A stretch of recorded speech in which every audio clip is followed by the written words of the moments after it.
Et pour ce grand réveil, chers auditeurs, nous recevrons dans quelques instants, le temps qu'il se connecte avec nous, Arnaud Di Meglio, avocat spécialisé en droit numérique et de la communication, pour se pencher sur ce communiqué du Conseil d'État qui est paru donc avant-hier sur ces fameuses circonstances exceptionnelles qui permettront désormais au gouvernement d'interrompre provisoirement l'accès à un réseau social, alors sous condition.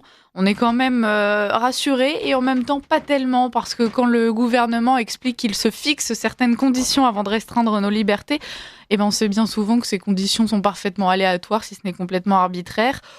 Donc on s'interroge, cette disposition donc validée par le Conseil d'État fait suite à la situation en Nouvelle-Calédonie, vous le savez, situation particulièrement tendue qui, selon le gouvernement, justifiait la fermeture de TikTok en Nouvelle-Calédonie.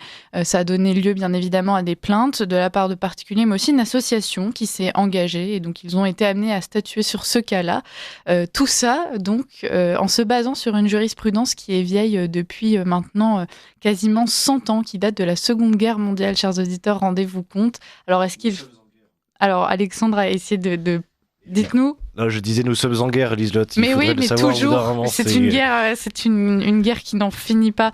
Non, mais c'est assez intéressant, voilà. C'est-à-dire que on a décidé à ce moment-là qu'en cas de circonstances gravissimes, effectivement, il fallait pouvoir réagir dans l'urgence et contourner tout notre système juridique pour mettre en place les mesures qui permettaient d'agir dans le bon sens et pour le bien des Français. Le problème, c'est qu'aujourd'hui, on a l'impression que c'est complètement dévoyé. Et j'ai envie de dire, ce qui n'est pas un problème en soi. Le problème, c'est quand ça. L'état d'urgence devient permanent. Et en fait, c'est ça et décrété par les mêmes personnes qui peuvent ensuite appliquer toutes ces mesures restrictives. Les mêmes personnes qui créent les crises créent aussi les états d'urgence qui rendent des situations absolument merveilleuses et donc créent des états d'exception. Et finalement, en fait, se retrouvent miraculeusement finalement dans des positions où ils ont plein de pouvoir parce que, oh tiens, ils ont créé une crise et puis hop, après, ils ont créé un état d'urgence et puis hop, après, c'est eux qui ont le pouvoir. C'est vraiment le médecin qui rend malade ses patients pour pouvoir les faire revenir. Exactement, sorte de pompier pyromane.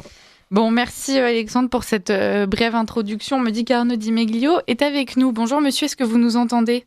Oui, très bien, je vous entends. Merci d'être avec nous ce matin. Alors, on a brièvement introduit le sujet pour nos auditeurs. On leur a fait part donc de cette décision du Conseil d'État en leur expliquant donc que ça faisait suite à la situation en Nouvelle-Calédonie, que ça se basait sur une vieille jurisprudence. Est-ce que vous pourriez peut-être clarifier ces fameuses circonstances exceptionnelles qui sont avancées par le Conseil d'État, donc pour pouvoir restreindre l'accès, si ce n'est bloquer complètement l'accès à certains réseaux sociaux en cas de crise? Oui, tout à fait. Alors, le Conseil d'État, il considère qu'il y a circonstances exceptionnelles lorsque on a une atteinte au fonctionnement régulier des pouvoirs publics, lorsqu'on a une atteinte à la santé ou un accès aux services essentiels, ou lorsqu'on a une atteinte à l'ordre public dans des conditions d'une particulière gravité. Donc la décision du Conseil d'État, elle est extrêmement précise à ce sujet, parce que de toute façon, elle se fonde sur sa jurisprudence. La théorie des circonstances exceptionnelles a déjà été utilisée. Donc en fait, il y a toute une jurisprudence qui existe à ce sujet. Donc c'est pas du tout une invention pour les circonstances, pour justifier de la fermeture de TikTok. Le Conseil d'État se fonde sur sa jurisprudence pour justifier la fermeture de TikTok. Quand on parle elle considère qu'il y a, en l'espèce, eu des circonstances exceptionnelles qui permettent de justifier en fait cette fermeture, hein, parce qu'il y a eu de graves atteintes à l'ordre public. Alors, quand on parle donc de ces atteintes à l'ordre public, cette notion-là, elle nous semble assez floue. À partir de quel moment l'État considère que l'ordre public est troublé ? On est dans un pays qui, de toute façon, semble assez troublé très régulièrement. Est-ce qu'on va avoir ces restrictions d'accès à certains réseaux sociaux tous les 6 mois, la moindre manifestation, à la moindre crise politique ?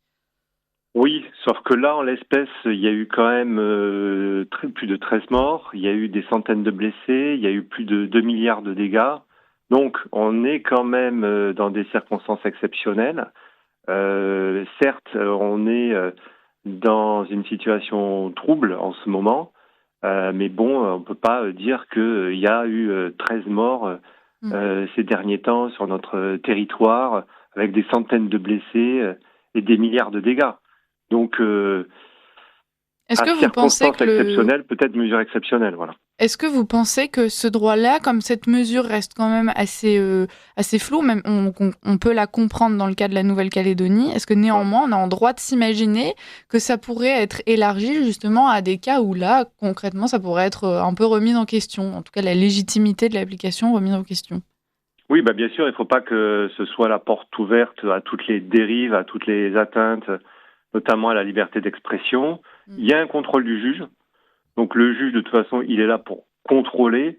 Mais bon, c'est vrai que il faut être vigilant et vérifier au cas par cas si les décisions sont justifiées. Donc il faut des pièces. Moi, j'ai pas eu accès au dossier. J'ai pas vu les pièces du Premier ministre qui permettaient de justifier de cette fermeture. J'ai lu qu'il y avait quelques captures d'écran concernant des utilisateurs de TikTok. Mais est-ce que ça justifie? Donc il faut voir aussi concrètement les pièces. Et est-ce qu'il n'y avait pas des mesures alternatives possibles? Par exemple, faire des signalements de ces personnes à TikTok pour qu'elles soient tout simplement déconnectées, bloquées, et pas de supprimer l'intégralité du réseau. Voilà, donc il ne faudrait pas que ce soit un moyen de confort ou de facilité pour le gouvernement, ici pour le Premier ministre, de fermer, de bloquer un réseau. Il faut qu'il y ait la preuve aussi qu'il a utilisé des mesures alternatives, des moyens alternatifs qui se sont avérés insuffisants. TikTok, c'est un réseau social qui permet aux gens de communiquer entre eux, de s'envoyer du contenu. Quel est le lien avec cette fameuse situation d'urgence, ces atteintes à l'ordre public? À quel moment un réseau social devient-il un outil justement de trouble à l'ordre public, Arnaud Di Meglio? Lorsque, par exemple, vous avez des personnes qui vont diffuser des vidéos, qui vont appeler à la commission d'actes de violence, inciter à la haine, demander de détruire, de provoquer à des actes de violence. Donc bien sûr que TikTok peut être un outil qui permet de provoquer à des actes dangereux, voire à des actes de terrorisme. Quand vous parlez, si on comprend bien, le principal point, c'est quand même la violence. Est-ce que si demain, TikTok relayait des grands appels, par exemple, à manifester, sans qu'il y ait nécessairement cette notion de violence, est-ce que vous pensez que raisonnablement, le juge, le Premier ministre, pourrait choisir d'interdire TikTok en se disant, voilà, ça va provoquer une grande manifestation, c'est un trouble, c'est une atteinte à l'ordre public, donc on supprime? Non, bien sûr, il faut qu'il y ait encore une fois des circonstances exceptionnelles. Là, on avait dans le cas de la Nouvelle-Calédonie des morts, des blessés, des dégâts. Donc évidemment, s'il y avait un appel à manifestation sur TikTok, sans qu'il y ait d'autres éléments, ça serait insuffisant, évidemment, pour justifier de la fermeture du réseau. Et encore une fois, si jamais des personnes effectuent des actes illégaux au travers de TikTok, c'est d'abord un signalement qu'il faut faire de ces personnes auprès de TikTok, plutôt que de court-circuiter tout le système juridique que l'on connaît actuellement et de fermer l'intégralité du réseau. Ouais. Voilà. Après, peut-être que des recours seront effectués aussi contre cette décision du Conseil d'État devant la Cour européenne des droits de l'homme pour vérifier si la proportionnalité a été respectée. Parce que, il faut aussi vérifier ce point. Mais la décision en elle-même, c'est vrai qu'elle peut surprendre parce que, en même temps, elle utilise le fondement des circonstances exceptionnelles, alors qu'il existe une loi sur l'état d'urgence et qu'il est prévu dans un article qu'il est possible de fermer un service de communication publique en ligne lorsqu'il existe des actes de provocation à la commission d'actes de terrorisme ou en faisant l'apologie. Ouais. Donc là, on contourne aussi un petit peu la loi qui prévoit déjà un régime exceptionnel, donc on contourne la loi sur les mesures d'urgence, sur l'état d'urgence, en utilisant un autre mécanisme qui lui aussi est exceptionnel, c'est-à-dire l'existence de circonstances exceptionnelles. Oui. Donc ça nous fait quand même beaucoup d'exceptions et effectivement, il ne faut pas que l'exception devienne la règle. Ce point-là, il est fondamental. Oui. Donc il faut être extrêmement vigilant, extrêmement rigoureux pour éviter que cette exception-là devienne la règle. Effectivement, on comprend bien. Arnaud Di Meglio, on reste avec vous encore quelques minutes, mes chers auditeurs. Je vous rappelle votre rendez-vous de tout à l'heure, 7h40. On retrouvera Sébastien Lay pour un débat avec Richard Dessès sur l'état de l'économie américaine. Donc voilà, restez bien avec nous. Pour le moment, on continue avec Arnaud Di Meglio, avocat spécialisé en droit numérique et de la communication, sur donc cette décision du Conseil d'État qui autorise le gouvernement à supprimer l'accès à un réseau social en cas de ces fameuses circonstances exceptionnelles. Arnaud Di Meglio, on a vu toute la polémique autour du rachat de X par Elon Musk, beaucoup de discours aussi sur le fait qu'il pourrait y avoir des ingérences. Est-ce que demain, ce genre de disposition pourrait s'appliquer aussi aux troubles d'ordre politique? Est-ce qu'on pourrait considérer que demain, le gouvernement se dirait, voilà, l'influence d'Elon Musk via Twitter, eh bien, ça va justifier, enfin X, ça justifie, c'est un risque d'ingérence, ça pourrait provoquer de l'instabilité. Est-ce que on pourrait pas fermer Twitter et puis voilà. Effectivement, il faut éviter d'en arriver là. Il y a quand même toute une procédure qui est prévue dans le règlement DSA par rapport aux plateformes et aux très grandes plateformes qui sont sous le contrôle de la Commission européenne. X fait actuellement l'objet d'une procédure, une enquête par l'Union européenne. Dernièrement, le code sur la désinformation a été intégré, rattaché au règlement sur le DSA. Donc moi, je suis plutôt inquiet par rapport à ça.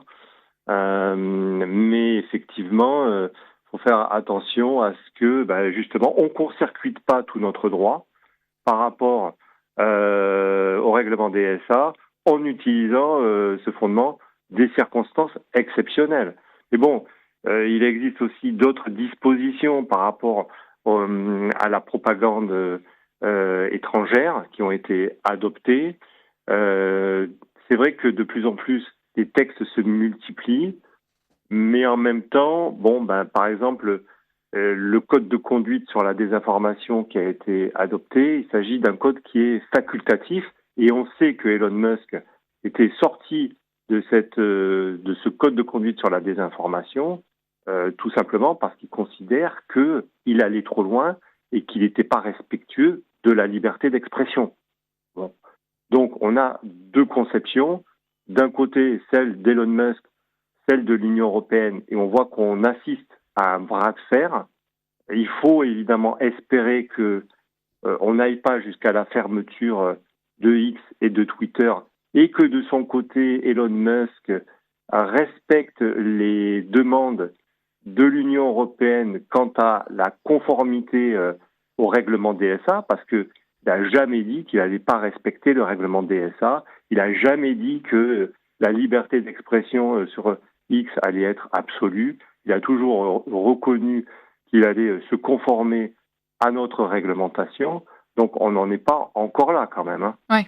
En fait, si on comprend bien, il faudrait éviter que cet outil devienne un outil politique. Et concrètement, dans ce bras de fer dont vous nous parlez entre Elon Musk et l'Union européenne et toutes nos réglementations, aujourd'hui, ce qu'on comprend, c'est quand même que l'Union européenne, pour faire face à Elon Musk, déjà à sa tendance politique à laquelle elle s'oppose, mais aussi à cette liberté d'expression que certains considéraient débridée, l'Union européenne pourrait prendre le contre-pied inverse et justement tenter de tout brider, de tout museler. C'est peut-être un extrême à éviter. Oui, tout à fait.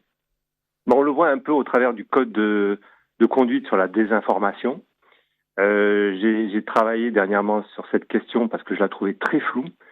Et on voit que il faut éviter que par l'intermédiaire de ce type de réglementation, on vienne brider la liberté d'expression. Ça, c'est sûr. Oui.